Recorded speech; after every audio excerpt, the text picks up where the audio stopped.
All right, let's get right into it.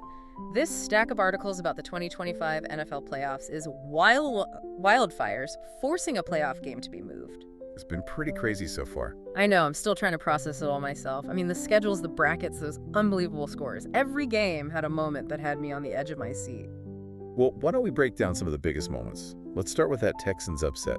Yeah, no one saw that coming, especially not after how Justin Herbert played in the regular season. No one did.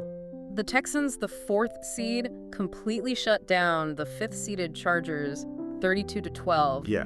4 interceptions. Can you believe that? It's a classic case of playoff pressure. Yeah. For a young quarterback that can really change the game. Yeah. Even seasoned veterans like Tom Brady have had their share of playoff meltdowns early in their careers. Oh, yeah, for sure. It's just a different beast. 4 interceptions is unheard of for Herbert. I'm still trying to wrap my head around that. And one of those wasn't just any interception, it was a pick six. Oh, wow. Eric Murray snatched the ball right out of the air and ran it back for a touchdown. Yeah. You could practically feel the momentum shift in the stadium. Oh. For those who might not be familiar with the term of pick six, is when a defensive player intercepts the ball and scores a touchdown. 6 points, just like that. Huge momentum shift. It really highlights how one play, one moment, can completely swing the outcome in a playoff game. Yeah. And Herbert honestly never recovered. Yeah, he just couldn't get back on track. Nope. It really goes to show you anything can happen in the playoffs. Regular season records can go right out the window. But while the Texans were showcasing their defensive dominance, the Ravens were putting on an offensive clinic against the Steelers 28-14, and it wasn't even that close. Yeah, the Ravens steamrolled them. 299 total rushing yards. Derrick Henry ran wild, 186 yards and 2 touchdowns. Yeah. It's like he was unstoppable, breaking tackles left and right. They complement each other so well. Henry's power running and Jackson's dual threat ability make them a nightmare for defenses. Speaking of Lamar Jackson, he had himself a day too. 81 rushing yards and another 175 in the air with 2 passing touchdowns. It was textbook Ravens football. Yeah. That early lead they built 21-0 by halftime pretty much sealed the Steelers' fate. Yeah, you're right. What's fascinating is how they racked up all those rushing yards. It wasn't just Henry being a beast. Their offensive line was creating huge holes, and the Steelers' defense just couldn't adjust. So we've got 2 very different stories coming out of those first 2 games, both highlighting just how unpredictable these playoffs can be, but there's a lot more football to be played. Sunday is jam-packed with 3 games on the schedule: Broncos at Bills, Packers at Eagles, and Commanders at Buccaneers. Which one are you most excited for? Honestly, all 3 have the potential for upsets, but if I had to pick one, I'd say keep an eye on that Broncos-Bills matchup. Really? Why them? I mean, the Bills are heavily favored. I mean, yeah, they are the favorites, but that's what makes it so intriguing. Yeah. The Broncos have this underdog mentality, and they've shown they can play with anyone, especially with their defense playing as well as it has been. So you're thinking they might pull a Texans on the Bills. Could you imagine? That would really shake things up. Oh, it would absolutely throw a wrench in the AFC bracket. Right. The playoff bracket is designed so the wild card winners feed into the divisional round matchups. Right. The Chiefs, being the top seed, already have their spot locked in for the next round. Right. They get a bye this week. It's the perk of being number 1. And we know the Ravens are in after that dominant win over the Steelers. So 2 AFC spots are filled, 2 to go. Exactly. So if the Bills win as expected, they'll host the Ravens in the divisional round, and the Chiefs would host the Texans. But if the Broncos pull off the upset, they would be the ones going to Kansas City, and the Ravens would host the Texans. So the ripple effect of that one game is huge. It's amazing how the whole AFC bracket hinges on these next few games. That's the beauty of the playoffs. Every game has these massive implications. Speaking of brackets, the NFC side is a bit more straightforward, but no less exciting. The Lions, with their stellar regular season, have that number 1 seed and a guaranteed spot in the divisional round. Yeah, they must be feeling pretty confident right now watching everyone else battle it out. Oh, I'm sure they are. But they're not taking anything for granted. They know they'll be facing a hungry opponent, whoever wins those wildcard matchups. Speaking of those wildcard matchups, the NFC has some great ones too. Packers at Eagles and Commanders at Buccaneers. 2 rematches from earlier in the season. Yeah, I love a good rematch. Yeah. Especially in the playoffs. It adds another layer of strategy.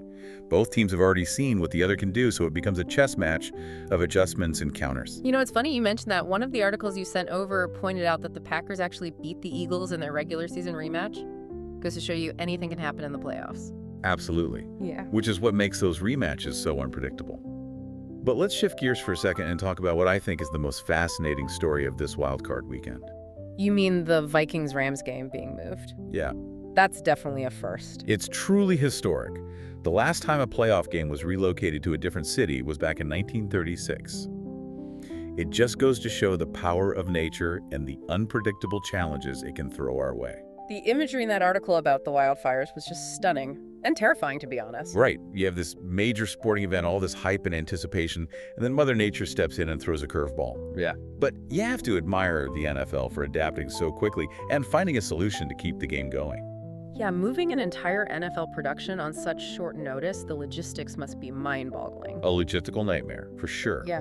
And can you imagine the impact on the players? Having to adjust to a new environment, a new stadium, all while dealing with the pressure of a playoff game? It's an added layer of complexity. Well, and let's not forget the emotional toll. Those wildfires have affected so many people, and here these players are trying to focus on a game. It must be incredibly difficult. It really puts things into perspective. The human element of the game often gets overlooked amidst all the stats and strategy. But moments like these remind us that these players are real people too, dealing with real-life challenges. So how do you think this relocation will affect the game itself? Do you think it gives an advantage to one team over the other? That's the million-dollar question, isn't it? It really is. It's like a whole other wild card has been thrown into the mix. Exactly. Both teams have to adapt and adjust. And it'll come down to who can handle the pressure better and stay focused. In a way, it almost levels the playing field. I see what you mean. It neutralizes the home field advantage the Rams would have had. It becomes more about mental toughness than anything else. Exactly. And that makes this game even more intriguing. We're not just watching to see who wins or loses. We're watching to see how they handle this unexpected adversity, how they rise to the occasion. Speaking of rising to the occasion, looking back at these first few games, what are some of the biggest takeaways that have surprised you so far? I mean, the Texans' victory is still the most shocking for me. It Yeah. wasn't just that they beat the Chargers, it was how thoroughly they dismantled them. Herbert looked completely rattled, a far cry from the confident quarterback we saw all season. It really makes you wonder how much those regular season stats actually matter when the playoffs come around, you know? The intensity, the pressure, it's just a different ballgame altogether. Yeah, you're right. I was convinced the Chargers would cruise to an easy victory. It just goes to show you can never underestimate the underdog, especially in the playoffs. And that brings us back to that Broncos-Bills game. Hey. If the Broncos managed to pull off that upset, we might be looking at another team ready to defy expectations. They definitely become the team to watch. I know you mentioned their defense is playing well, but what about their offense? Can they keep up with a high-scoring team like the Bills? That's the key question. Their offense has been inconsistent, but they've shown flashes of brilliance, especially when their running game gets going. If they can control the clock and keep Josh Allen off the field, they've got a chance. Sounds like that game's going to be a nail-biter. I can't wait to see how it unfolds. Okay, so we've talked about the upsets, the historic relocation, and the potential for more surprises in the divisional rounds. Is there anything else that's really jumped out at you from these articles?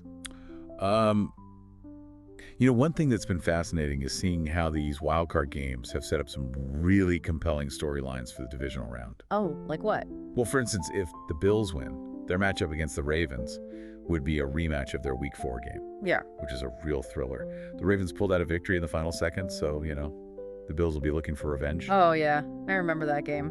Talk about a heartbreaker for Bills fans. Yeah, that would be an epic rematch for sure. What about on the NFC side? Any potential grudge matches brewing there? Definitely. If the Commanders can upset the Buccaneers, they'd face the Lions, a team they lost to twice during the regular season. It would be a chance for them to prove they can overcome that hurdle and finally get a win against a tough opponent. So basically, buckle up, everyone, because these playoffs are just getting started. We've had surprises, history-making events, and now we're headed into a divisional round with some potentially explosive matchups. It's the best time of year to be a football fan. Yeah. The stakes are high, the intensity is palpable, and anything can happen. Exactly. And speaking of anything can happen before we wrap up, I have to ask, given everything we've discussed, all of the twists and turns, is there one team that you think might be flying under the radar, a team that could really surprise everyone and make a deep playoff run? That's a tough one. You really have to consider all the possible scenarios. But if I had to pick a dark horse, a team with the potential to make some noise, I'd keep an eye on the Texans. The Texans, the Yeah. team that just pulled off the biggest upset of the wild card round. Why them? Well, think about it. They have momentum on their side after that huge win over the Chargers. Their defense is playing with incredible confidence right now, and they've got a quarterback in Davis Mills who's capable of making big plays. I see your point. They definitely have the pieces in place to make a run if they can keep that momentum going. Exactly. Plus, they have a chip on their shoulder. Nobody expected them to get this far, so they have nothing to lose and everything to gain. And in the playoffs, that kind of mentality can be dangerous. That's a great point. It's the playoffs, anything can happen. So, to our listeners, as you watch these divisional round games, remember what we've discussed today.